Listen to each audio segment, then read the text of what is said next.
Hi, everybody. This is Vince Peterson from the Choral Chameleon Institute and from Choral Chameleon in New York City. I'm joined today by four distinguished members of our faculty and longtime collaborators of mine and of Choral Chameleon's.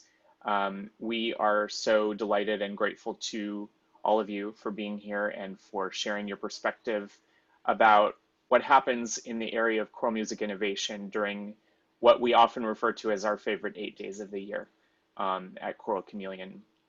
So I'll just take a minute to introduce each of you, and then we're going to go dive right into the conversation. I will start with Dale Trumbore, and thank you, Dale, for being here. Dale is our most recent composer in residence at Choral Chameleon, has written us two incredibly beautiful pieces, one of which has been recorded and will soon be released on an album.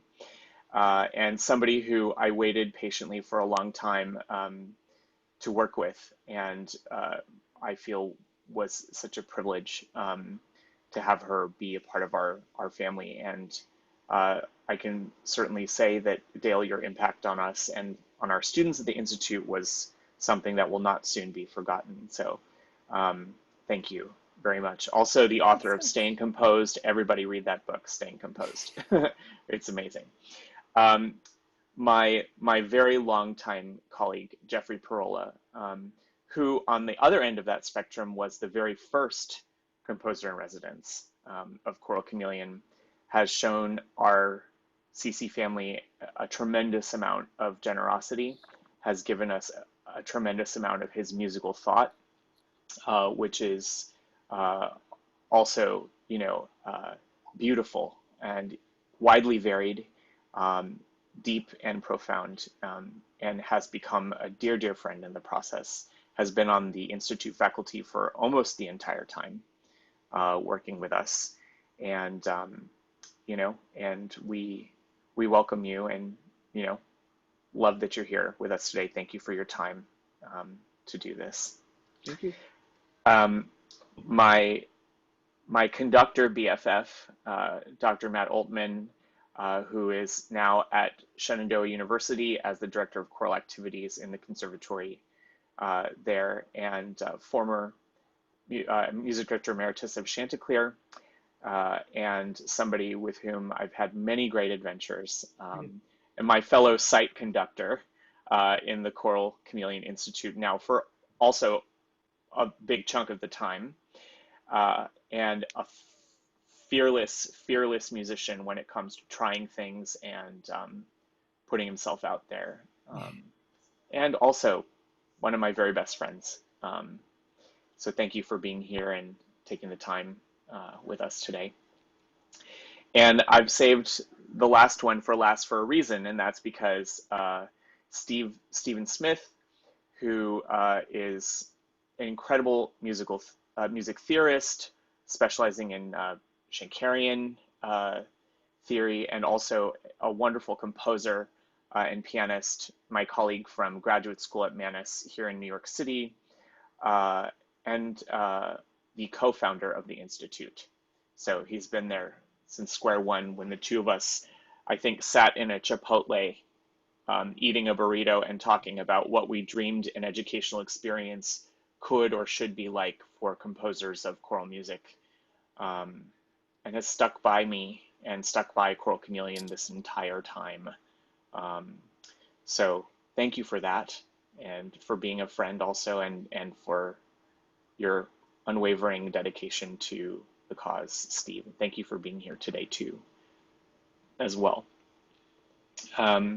So we're here to talk about innovation in choral music and how it relates, or how it comes about, how real innovation comes about. I was mentioning to my colleagues that there are many different schools of thought about what new music is, and what the term new music means in choral land. And I think that different people have different definitions of it. And I think that's part of the thing that we want to discuss and address today as a panel of, for all intents purposes, a panel of experts in this particular area, who have done this year on year for the last decade. So I would start by asking each of you to address the concept of new music, what that term means to you, um, and anything you'd like to say as context for this conversation before we begin to talk about, the music that happens during the institute itself. So could I ask Matt to just briefly start for us? Sure. Hi, everybody. First of all, thanks, Vince, for inviting us all. This is just great. It has been an amazing decade working with you and in this institute. Uh, Vince is absolutely right. We kind of talk about this. We like conducting without a net. We are on trapezes, and it's interesting that we have I have good friends. We all have lots of friends who have come to every concert um, because they think, as far as the experiencing new music, they are so interested in witnessing the creation of something new, and that it's something that not only are they experiencing, and the singers are experiencing, and we as conductors are experiencing, and the composers get to experience, um, but it's because it's all new. They Nobody knows what might happen, and that's part of the excitement of it all. It really, really is. And I think that that's something, as far as new music goes. That's there isn't a way it's done. There isn't a here's how it goes. You're really creating it. And the audience gets to be a part of that. Um, so I've been on the commissioning end of so many new pieces. Vince and I we've done that before. I've gotten to experience a lot of Jeffrey's new pieces, um, and the getting to work on that and getting to create it is one of my favorite experiences. Really, it's a different experience than doing pieces that people already have a understanding of, that have an expectation. This is the chance to let them experience something brand new, and they are allowed to decide whether or not they like it, and that's okay. There's no expectation. You don't have to like it, like you have to like Mozart, or you have to like, you know. Do I have to like Mozart? No, Did I I say? don't know. Steve So says yes. yeah, I know. Just like Steve says I have to love Brahms too. But Brahms we can handle, but no Mozart. Um, yeah, so that's what it's sort of about. I working with, also getting to work with composers, both when I was at Chanticleer and now in this institute, and other new music experiences I get to do, is also something that's so fun, because especially when you're working with students, singers, audience members, sometimes they've never experienced that before. They think that a piece of music, once they get that piece of paper, that's it. It's set in stone. You'd have to do it this way, and it never crosses their mind that one might ask questions. One might um, suggest changes. It's not set in stone, and we can be part of that creation process, and that's one of my favorite parts. mm, wonderful. Dale, would you like to speak to this context topic? Sure. I know for me as a composer, I think the beauty of writing music right now in this moment in time is that it can be literally anything. We can draw on inspiration from centuries ago or things that are happening around us in the world right now. And we have all of that at our disposal. And I think that's why at the Institute, you see such a range of music that would be considered boundary pushing in any era, that's playing with new ways to make sound and to explore sound, maybe outside of traditional notation even. And then we also see pieces that maybe draw on counterpoint in more of a traditional way, traditional musical ideas that have been around for centuries that we're still developing. And I know I think it's a blessing to be a composer right now. I know some people feel challenged by it in that you can say, oh, well, everything's been done, or like, what is there left to say? But that's also the joy of existing in this particular moment in time as a creator. Yeah, that resonates with me very much. Thank you for that. Jeff, would you like to speak to this? Sure. Hi, everybody, and thanks for having us, Vince. Um, I I don't know. When I think about new music or the idea of new, it's really about new ideas, right? Exactly. Yeah. New ideas, but even that is just a challenging concept to grasp. What is actually new, and is anything actually new, or is it just built upon what we already know? Um, and that I find is something that's really interesting. You encounter at Choral Chameleon Summer Institute is that you find people who are engaging with tradition, engaging with familiar sort of genres. You know, like some people will write, you know, an arrangement of a pop tune or something within the vein of popular music, but then do something, put a little twist on it. And I Mm-hmm. think that's, you know, there's always a twist. Even if somebody's engaging with something more familiar or traditional, there's always a twist, kind of the imprint of the composer, that's unique to them, that becomes evident in the experience of making their pieces come alive. So new is interesting just as a concept for me as a composer. And it's also a scary one because sometimes you really are dealing with new ideas. And at the Institute, it's a safe haven, you know, it's a little place where we can sort of safely explore new ideas without, you know, the immediacy of judgment. But there's also the idea we throw the ideas around and, you know, is this new idea something we should vet and, you know, get to the bottom of? So I like that too, kind of throwing the ball around and challenging the students to think more deeply about their new ideas too. I love this. I love this idea of separating when you're using the term new, separating between the new ideas versus new on the timeline. You know, as in new, as in recent. Um, and I think that's a good distinction to make for our purposes, for the Institute in general, but certainly for this conversation today as well. So thank you for that, my dear.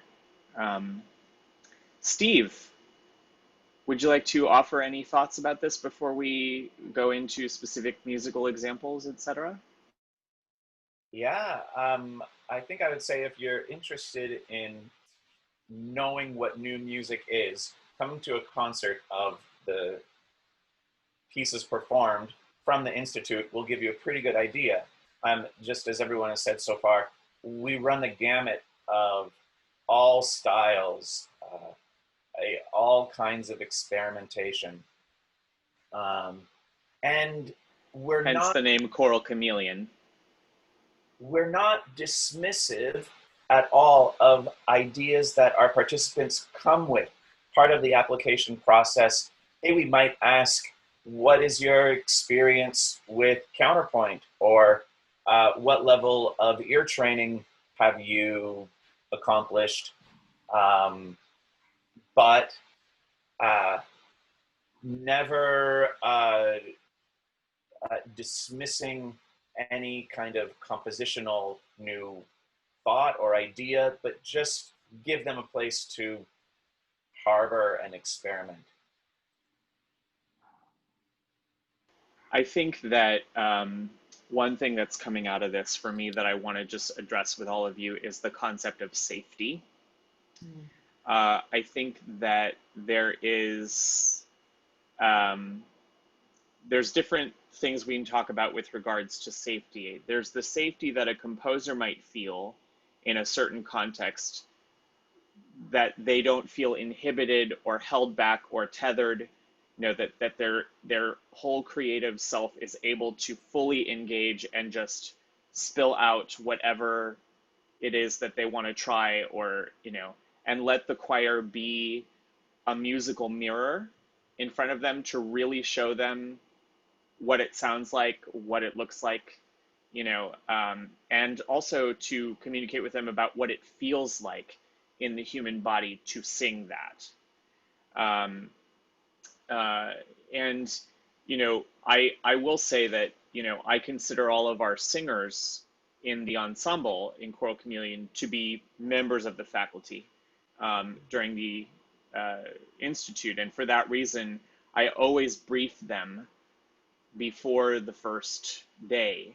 And I say to them, remember that what you say and how you say it and when you say it all matter here, you know, and to juxtapose commendation with recommendation, right? This formula, which has served us very well now for 10 years, this pedagogical tactic, is one that I remember wishing as a composition student that I had. I would always feel very scared having my compositions performed by an ensemble or, you know, sung by a choir. And there was a time in my life during my undergrad when I felt that even something like Chanticleer, when I listened to Chanticleer sing, that was something that I would never be able to do. I would never be able to reach that point of writing for them. And I watched colleagues of mine write for them and, you know, and do that. And I realized that there was an aspect of safety about that. You know, I had an experience where a conductor of a certain choir read a piece that I wrote, and I mean, basically just publicly and unabashedly ripped me a new one, like in front of everybody there who was in the, and I remember feeling humiliated. I remember feeling like I didn't want to write any more choral music. You want to know who that person is? After that, we're not going to use names today, but you know, later on, maybe over a drink. But I think that I always say to people that I think that was the moment when I realized that there was something missing from the pedagogical world of teaching composers how to interact with the choral instrument. And I knew that there must be some way to give all that feedback in a very real, you know, unsugar-coated, very transparent, truthful way, but without the humiliation, without the degrading, without the belittling, you know, and the public torment. And so, you know, I asked Steve to be a part of it at the beginning because his posture as a musician and his level of skill mixed with his humility as a human being really resonated with me as this is somebody who would value that sort of thing as well. And I'm really glad to say that the ethos of that is still present 10 years later, even in the most difficult situations. And believe me, those of you who are watching, you know, we have been in some very difficult situations in terms of the scores that have been presented to us and in terms of being able to keep our commitment to the student that we will perform this score and we'll do it either exactly as you have it in the final draft or as close to it as we possibly can. Just to kick off reminiscing, I had thought of a piece that was written for us a few years ago where the text was sourced from social media posts between ex-boyfriends and girlfriends, ex-lovers, and it was very, you know, it was very charged work that was using lots of profanity and name calling and the F word and even the C word and, you know, all sorts of awful, really awful language. And I found myself having to go to the priest who was the rector of the church and saying, I don't think we should sing this inside of the church. He was surprisingly very open about it. And he said, sure, sing this or that, but don't sing this, you know, like take this out. And we did have to alter the text a little bit. But the composer was very open about that.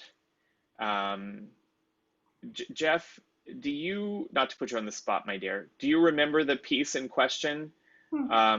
that I was talking about? And did you work on that piece in composition lessons? I do remember that piece. No, another faculty member worked on it with that composer. Yeah.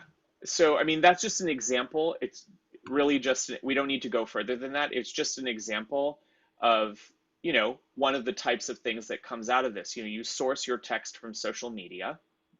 The text is not, it doesn't have any sort of form because it's vernacular speech.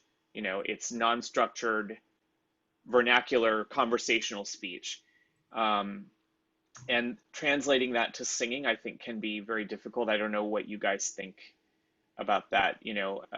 Anybody want to The comment about? musical, Yeah. the musical result, I remember being kind of pointillistic. It matched sort of the short, curt quality of the text, and it was very pithy, um, and also very repetitive. I remember that particular composer repeating text a lot because Hmm. it was, little segments of ideas just encapsulated in short little pieces of text. Yeah. I also remember the composer saying that they were aiming for something that sounded pandiatonic, for that reason as well, because they didn't want it to feel centered on any one thing, because they were interspersed messages from different times of day, different contexts, different sources. And I did have somebody come and criticize us, for that at the time, and said, well, how could you do that? How could you bring that piece to life? That this and that and this doesn't deserve, those words should never be uttered by a choir, and that type of profanity. And you know, uh, I remember making the argument that I had, that my personal feelings, whatever they are, about the work were not at play here. I mean, that's not my job in this context. My job is decidedly not to judge the person for what they're writing, but to simply be the vessel that renders what they've written with the most accuracy, the most integrity, and the most commitment. And asking me not to do that because I don't agree with what the composer is doing or with the language that's being used or whatever, is like asking me to, you know, I don't know, get rid of somebody's pet because I don't like the way that it looks, or whatever, and it doesn't deserve to be alive. You know what I mean? Um, Vince, if so I can interrupt, yeah, I yeah. would. one thing I appreciate is, I think what the composer learned in that process was, when when you came to the priest and said, I'm not sure about this, and the priest did recommend some edits, that certain contexts might, you know, not allow that piece to be performed or have to be edited down, or he'll have to have multiple versions, or she. Um, so, it's a learning lesson, I think, for composers, if they're going to do something possibly provocative, to know, when it's appropriate to be provocative and possibly not. It just depends on the context. And like you said, we're performing in a church, and that comes with certain limitations, of course. Hmm. Yeah. And I would say about that piece, um, with all those the text characteristics, the musical characteristics, it sure made it a memorable piece. Um, we've done 10 years, or approaching 100 new compositions. This is the one that I can think of that will pop into my head. The, the cells, the small motives pop into my head. And that was maybe 5 years ago when it was first premiered.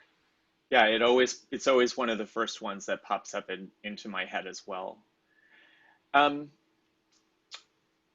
Speaking about, and I would also say, just as a transition, that composer really did receive a lot of feedback from us during the time, and was open to it, and did make changes. in the score as a result of the feedback that happened during the reading sessions and what was happening during the lessons. So on that note, by contrast, we also get a number of composers who come in and they want to treat the Institute sort of as their recording session, you know, and that's what it is.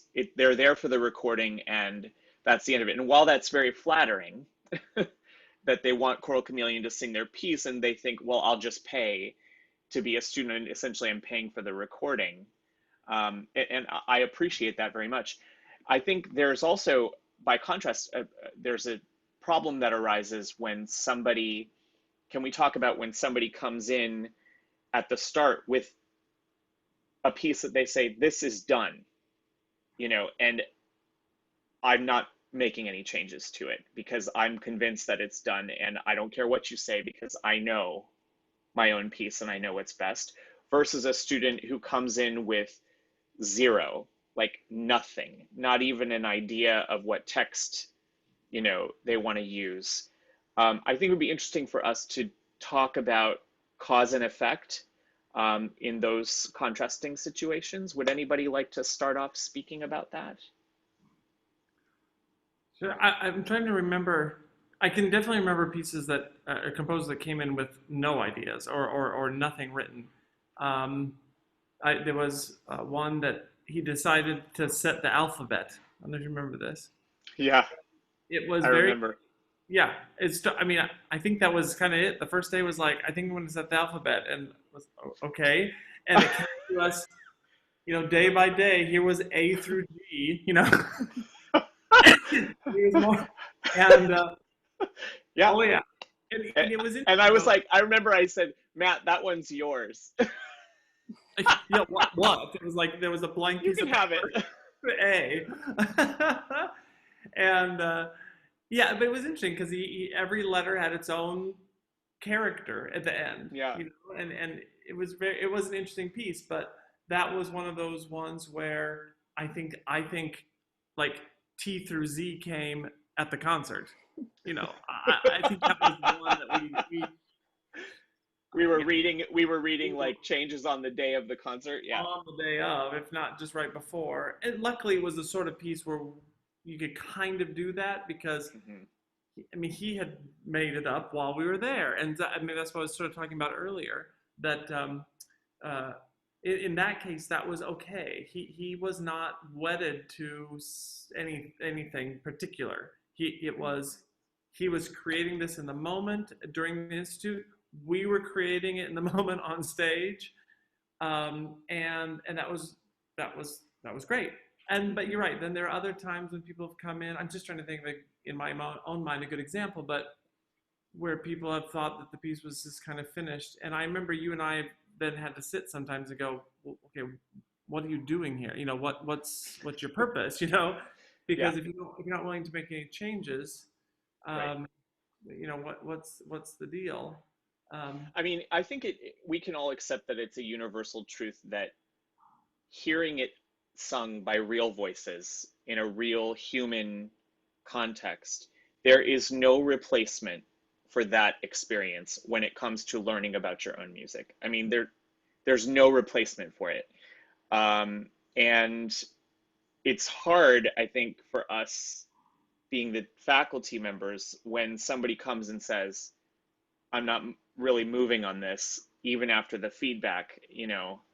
Um, I don't know. Dale, Jeff, Steve, anything about this? I would say before we go much further with this, uh, that situation is pretty rare. Uh, it's happened, sure, but we haven't had a lot of students that have said after 4 or 5 sessions with the live choir that said, I'm not changing anything. It's great the way it Yeah, is. I suppose. Yeah. You're always getting this, you know, fantastic experience from day one. So for those of you listening, We you're have had, experience. yes, I mean, we have had it where the student starts off that way and we kind of chip away at it. And by the end, they're much more malleable and the piece changes. There have been rare occasions where it really didn't, you know, change much at all. Um, I was thinking about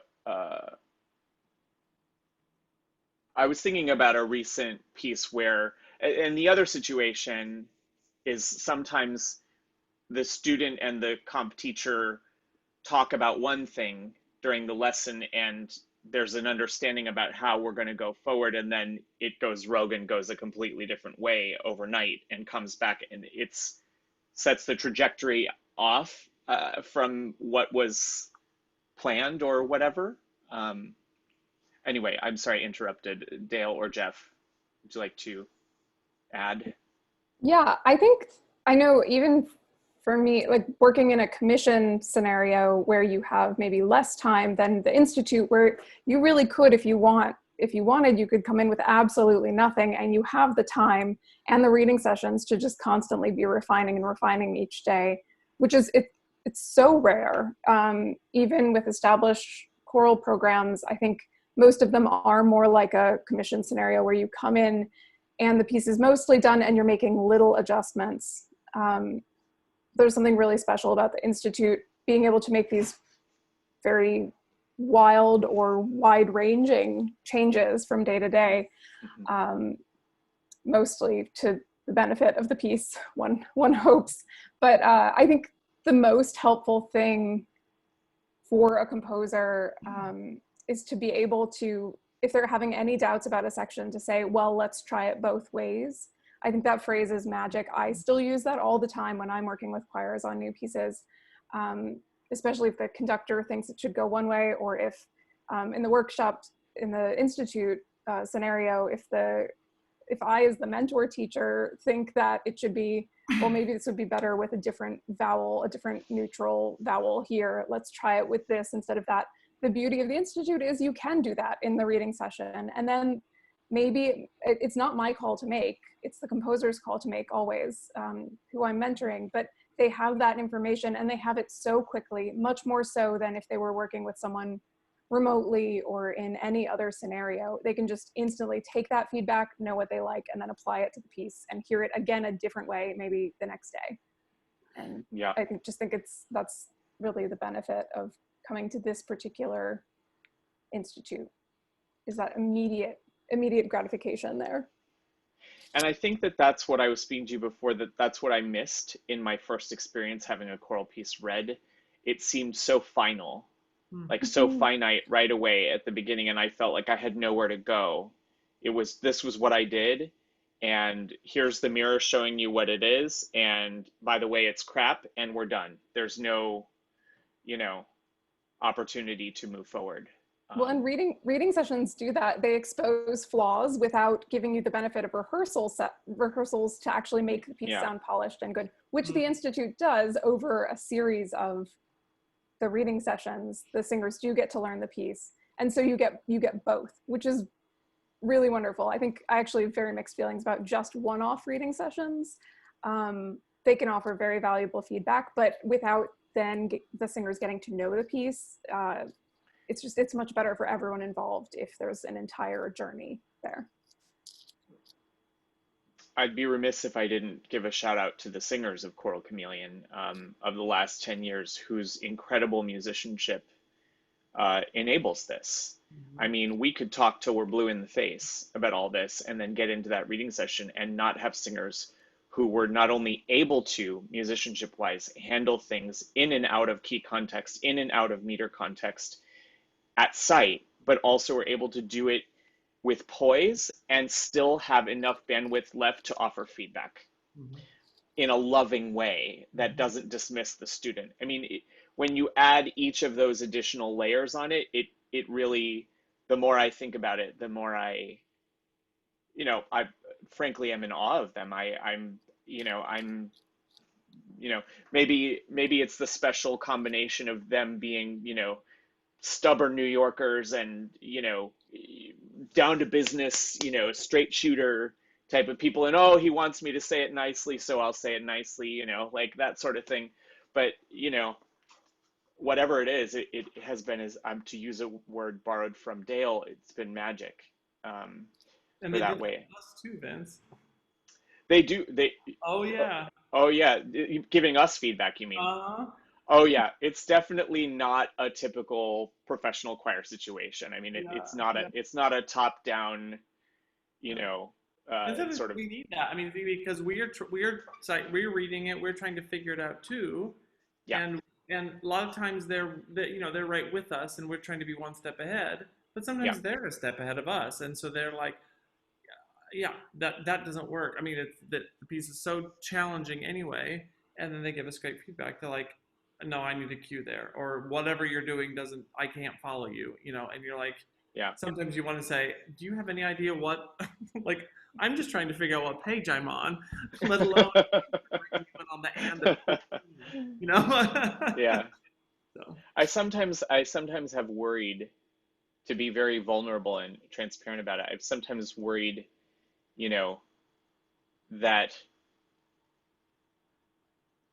this was, is this about pushing the envelope in terms of ideas and new things on the timeline, or are we in some way doing some, um, I'm just playing devil's advocate here, are we in some way doing some disservice to the composers who come through by giving them a false sense of what is generally or broadly possible in the choral music world, because this is such a special case? I mean, we do make a point of saying this is what you would call a best case scenario, and it's set up that way so that you can try things. But if you are looking to market this piece, publish it, sell it, get more choirs across the country to do it, then if that's your goal, we're going to give you feedback according to those, terms. If it's not your goal and you don't care about that, it's really more an exercise for you to really push the limits. And as Steve has said, it's great that we have both um, ends of the spectrum. yeah, I remember turning to some composers saying, well, this is all fine and dandy, but you realize that this will never happen again. I mean, you want this to be your own experience with this piece of music, and and they think that's what I want. Well, great. Well, enjoy it because this is it. While it lasts, it's Yeah, your 4.5 minutes of right. So, yeah. Jeff, do you have any thoughts about any of this? Well, yeah, I mean, you can never assume as a teacher, I speak as a composition teacher, you can never assume that you know the values of the composer with whom you work. mhm. And maybe they want to have a career where they're publishing lots of choral music for lots of choirs around the world, or maybe they are a niche kind of composer and they want to do something experimental, or maybe they just want to try something. And those conversations are had in our lessons. What do you want to do with this work? What do you want to do as a composer? What do you want to accomplish? Which is why I always find it funny when someone does come with a fully complete piece with no space for feedback, because that's the most golden part of this whole experience, right? Is having these Yeah, conversations. It's having a yeah, conversation with your teacher about what you want to do as a composer, what you want this piece to become in the world. It's having a conversation with the singers about how it feels to live inside the piece and work mm, inside of it, and to know if that's a good or possibly negative experience. Um, I personally feel it's important to know how your singers feel when they're performing your work. And yeah, so I think the value of coming to an institute is far beyond the recording, and much more yeah. about the human experience that you get from interaction and communication with lots of different artists.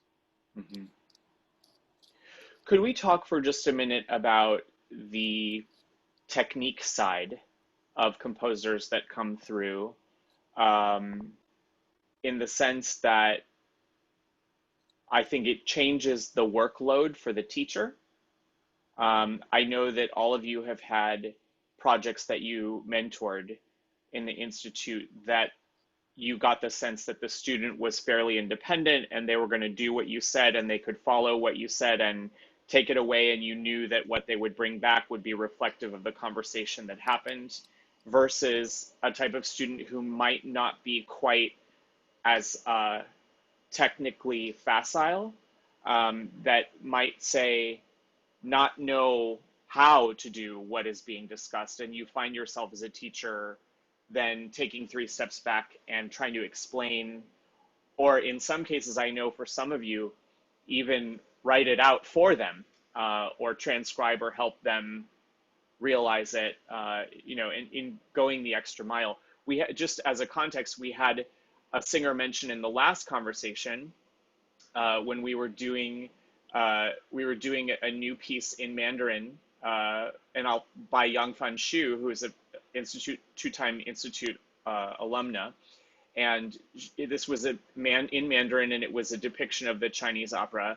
And Annie, one of our singers, talked about literally having a long conversation on the phone with Yangfan's mother from afar to figure out how to perform and pronounce and perform her little solo excerpt in it, you know, with the proper with the proper nuance, with the proper dramatic context, you know. And I would call that an act of going the extra mile. Have you guys had, you know, Steve, I know you really did with Math Piece that one year, and Jeff, I seem to recall you doing some engraving for your students and with your students as well. And Dale, I don't know how far that went for you last year, but if any of you want to speak to that, I think that would be great to mention.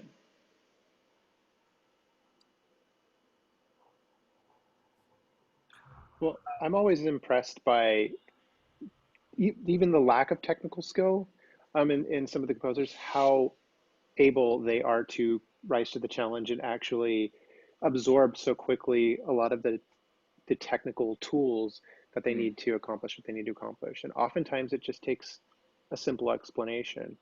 Right. Some people are just not adept at using technology. So like, yes, there was a time where I had to actually engrave. But as far as musical technique goes, oftentimes when having a conversation about technique, students tend to get it. Like in that setting, I think it's because they get the feedback. They get to hear what the technique does to the music, and then they get a reading of it, and then they hear it back and they go, oh, when something clicks, they realize that the technique is very much intimately related to the acoustic phenomena present in the music itself. And so, you know, they get to see why the technique exists in real time. Yeah. Yeah. Steve, would you like to talk about that? What was it like when you were working on Math Piece? So one of the jobs of all of us faculty is to find best ways to communicate their ideas onto a score. And whether that is, hey, it might be a good idea to use this in harmonic note instead of one, or whether it's providing written out instructions of performance practice for the piece. Speaking of Math Piece, I remember sitting with the composer, Adam Matta, we had conversations about the prose that he would write onto the score so that those ideas were just most efficiently and effectively communicated. We wrestled with notation and rhythmic organization to make sure specific motives would line up and phase well with each other. Mm-hmm. Yeah, so that was a really, I think that was a really profound moment for me. I conducted the premiere of that, but I didn't even really conduct. It was more of a cueing job. But you had the brilliant idea of putting basically a roadmap of the piece with all of the cells on it, as well as a timeline of the piece. I can't resist. I have to show it once because I think it's really important to show that not all of these things are, let me just pull this up, sorry. Yikes. Not all of the scores have to be done, you know, in the traditional way. So this is what you had come up with, Steve, where we have the cells, oops, sorry. We have the cells written down here. 1, 2, 3, 4, 5, 6. Here's the prose that Steve's talking about. What if this is meant to be read by a female voice? meant to be read by male voice. And then up here, this is really the roadmap of, you know, what to do when. And you can actually clearly see when things lean, you know, sort of line up with each other. But I think it's important to notice that these cells are all in different combinations of meter and everything, and they're not meant to line up at all. So to put this into a traditional score format, I think would be restrictive for it. But you know, this took a lot of thought and a lot of effort, certainly on your part, Steve, as a teacher, to work with Adam. The result was phenomenal. You know, and Adam's background is as literally, he's a world championship beatboxer. That's what he is, and that's his. You know, that's what he does full time. Amazing musician. So translating those ideas into that, and you know, adding the spot for him to perform with us, you know, right at the end. So I would also speak to the accessibility of this score with the singers. I felt that they got it really quickly, and found in their voices, and not a really difficult piece to pull off. right. So this is an example of what I would call forward-thinking choral music in both its notation, its sound, its execution, its intergenre relationship, you know, and something that is still accessible for choirs to do. Is really strikes kind of a perfect balance. I hope you don't mind. I had to show it because I thought it was really important. Matt, you're still on mute. Here, let me unmute you. Go ahead. Okay. That's another good example of about the audience and everyone being part of the creation process. You know, that piece will never be done the same way twice, and that's okay, and that's good, and everybody there is buying into that, and you know, you get to experience it in a unique way. And in that context, the word safety really takes on a new meaning, right? Some people take comfort in planning and being very by the book, and you know, that's safety to them, is knowing at every minute what's going to happen all the time. And Right.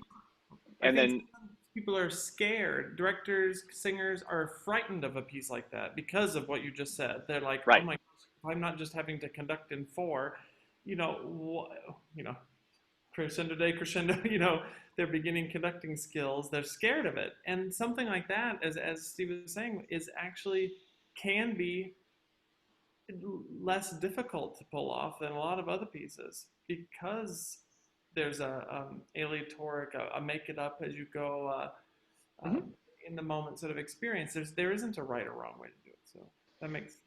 I mean, it was a great lesson for me as a director in letting go of the control. And I found that to be incredibly poetic. Here I was running an institute that was meant to help the technique and the innovation and creative minds of the students grow. And I was growing myself by doing it, you know. We've sometimes referred to this as our musical yoga, you know, for the years, like going on a very intense yoga retreat for a week, you know, and getting really, you know, wrapped up in it. Yeah. One of the pieces that Matt wants to talk about is Corey Rubin's A Burnt Ship. And Corey came to us as he was just about to start a doctoral degree. And I believe this was the first choral piece that he had written. Matt conducted the premiere of it.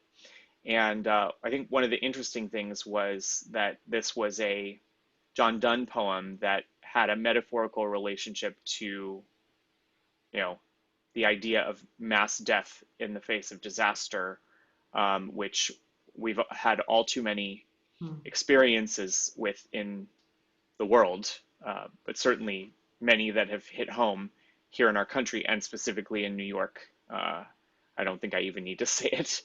But Matt, please. Yeah, can we show the score? Yeah, let's pull it up. Yeah. Uh, yeah. So here are the scores. Let me pull this at the beginning here. Here is the score for A Burnt Ship, and it's missing a chunk in the middle, Matt, but Okay.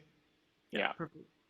So the one thing about this, first of all, this was, I won't lie, this was a hard piece. This is Yeah. one of those pieces where the notes had to be right, and the rhythms had to be right, and they're difficult. But if you look, the thing that I thought was most interesting about it is as we as we went through it, I'm not sure that it's rare that I experience a piece where, as we were learning it, I could turn to him and say, and to mind you, everybody who's watching this, we are all sight reading it. That's part of the gig. Vince and I are sight reading, conducting. The singers are sight reading it, and we do that on purpose, so that the composer can witness what we have to go through to learn it.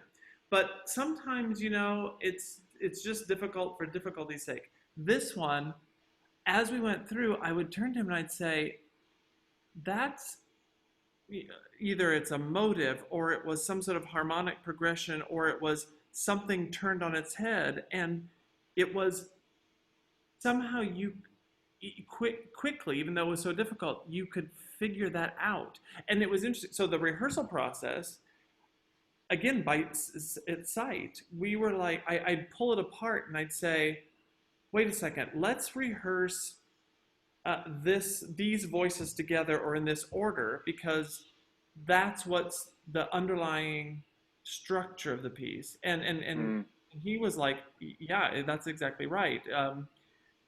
And so it made it, that's the only way I think that we were able to get through it, is by learning its underlying structure. I don't know that in the short amount of time that we have during the week, we could have ever learned it just going through it beginning to end. Like, a lot of times you learn a choral piece of music. This had to be pulled apart. And once we did, and everyone kind of learned that the fundamental underlying structure, then we did it. Maybe I'd love to just... Yeah, I was going to say, let's do two things. Let's listen to just a first opening excerpt of it. And let's also mention that the exact point of what we're talking about today is, just because something's difficult does not make it impossible. Right? So there's a lot. So is this piece written in a way that's possible? Yes, it's possible. Yeah. Is it difficult? Yes, it's very difficult, but it is not by any means impossible. And this is an example of a piece then that we might turn to the composer and say, this is one of those things that, like, if you're looking to sell this, to the masses, maybe, that those two ideas don't really jive with each other, but then at the same... Although it was structured so well, I mean, it reminded me of, I don't know, maybe something late Britain or yeah, maybe. Let's listen to it. Not that it sounds like that, but you really have to dig in, and once you do, you realize, wow, there's really structure here. There's really... Yeah. Let's listen to the beginning of it. Every note has a purpose. And yeah, I agree. And because while you sang, I was singing in it too. Oh my God. Yeah. Before you play it, the other thing about this, I don't know if you remember, this was probably one of the pieces, I think singers thought the same way. We were destroyed at the end of this piece. I mean, the text is... Yeah. The text is heart-wrenching, and the way he said it, it's very, very difficult, but it has this kind of build to this horrific, everyone's jumping off of this burning ship into the water, and whether they're going to die by fire or die by drowning, that's their choice. And then the whole thing kind of just peters out into this, you just could see the last embers of the ship just kind of dying in the water. I mean, it was extraordinary.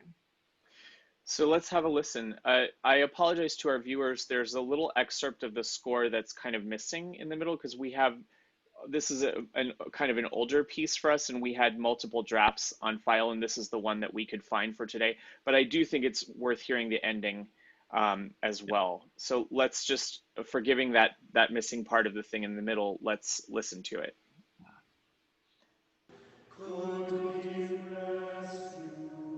Oops. Hold on. Let me start over again.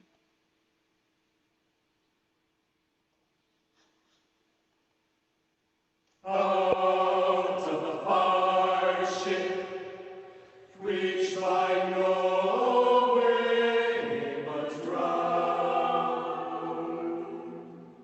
could he rescue from the flame?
a real cheerful thing. Um, I remember what Matt is saying about feeling totally drained. Um, I mean, not really just technically. I mean, it really wasn't so much about the listening or the ear thing. It was, I felt emotionally drained. Yeah, Um, as it went but along. I don't know if hopefully listeners could hear the ideas, the leaping, the men leaping into the water. There's the little up, the ascending leap, and then out of the burned ship. You know that little motive. They in the sea being drowned. That has that sort of melting quality. That sort of drowning, overwhelming quality, and those ideas permeate the entire piece. And again, that's how it was able to sound like that. I mean, we're mm, talking that was, I don't know, 1 hour of rehearsal total, an hour and a maybe 90 minutes. I mean, the most an hour probably. with the final thing, you mean? Yeah, I mean, Yeah. because it's probably 20 minutes ish each day, maybe an hour, a little over an hour of Mm, rehearsal. So. yeah. A piece Uh, has to be well written and to be that challenging and to be able to be pulled off in that amount of time. yeah. So I know there's one other piece that we definitely want to mention today, and that's Scissors by Lily Tobias.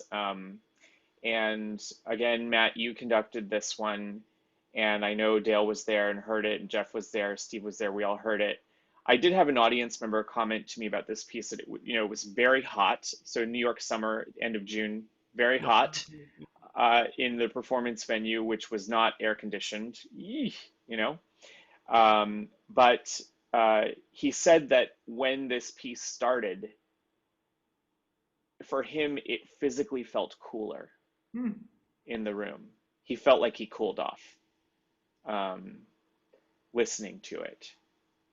Um, so, Everybody, I heard so many comments too afterwards that it was just this experience, something that, well, Dale, you were saying it too, that there were techniques that she used that are not, I don't know, they're not, I don't know why no one's thought of it before in a way almost. And it really affected people. People were yeah, listening, and they didn't know what they were experiencing. There was just something they'd never heard before.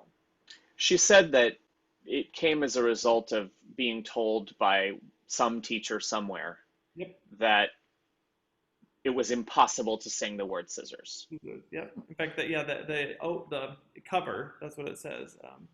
Yeah, Basically don't let anybody say anything's impossible.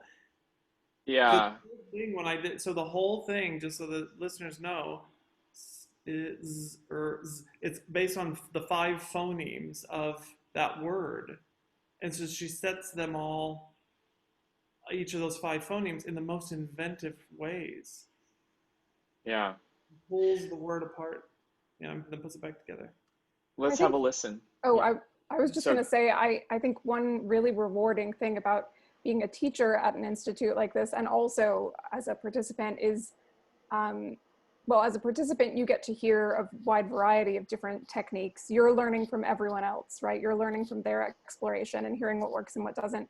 But for me, with this piece in particular, there was something really magical about hearing, use the word magical again, hearing how she uses vibrato in a way that I haven't heard it, at least not in my knowledge of choral music. I haven't heard it used in this particular way until this piece.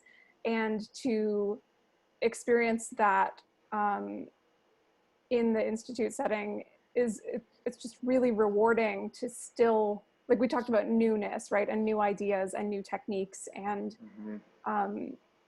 just to come out of the institute maybe even thinking about your own work differently as a result of hearing someone else's composition. I think it's just rewarding for everyone involved with this project. Yeah. I remember I had to come up with a new conducting technique. Didn't you guys, what was the Yeah, vibrato? Yeah. More vibrato, less vibrato. Yeah. And I stopped. So I want people to know. I mean, I hope that people are watching this take listen to this piece and think about it. That I, believe it or not, I will be doing it for the third time since the Institute. I've done it at 2 high school choral festivals, one in Nebraska and one in Maryland, and I'm taking it to Taiwan next month. Believe it or not, I'm going to, yes, it's the Taiwan concert halls are opening. I have to go 2 weeks early and quarantine in a hotel, but anyway, and it works. There are moments, there are specific spots where you've got to do a quick harmonic change, but for the whole 7 minutes of it or so, I've learned it, so long as I rehearse those spots, I just go in and say, look, okay, we got to learn how to get from page whatever, page something to page something, turn that page and get to F sharp major. And basically you just teach it to the kids just so they just have pitch memory of it. You know what I mean? We're just going to do it enough times so there's no way you can do anything but hit that right chord, you know? Yeah, so there's The rest of it sings itself, honestly. So there's a pedagogical opportunity there that makes the piece also accessible and useful, even in an educational setting. Let's have a listen to it.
That was a moment.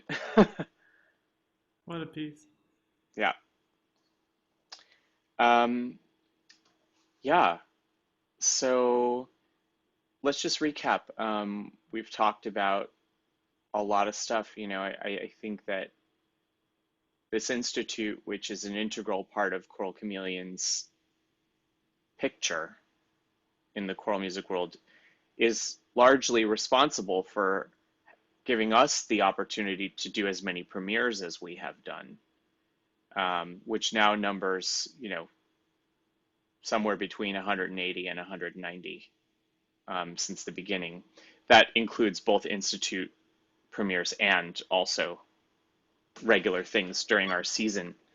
But also that it's allowed us to, all of us individually as teachers, but also Choral Chameleon as an institution, to develop meaningful relationships with composers as well. And of course, we're now at the beginnings of starting a publishing endeavor having to do with this, because we're sitting on a whole bunch of pieces that we feel a lot of people need to have access to and be exposed to in that way. But I would say to you, my colleagues, that you are definitely an indispensable part of the lifeblood of this, along with the singers and the students. And I know that really a lot of musicians' lives at all different stages of their lives, mind you, we've had them as young as 16 years old and as old as 80, have been really changed in the choral music sphere, and sometimes even in general by the experience.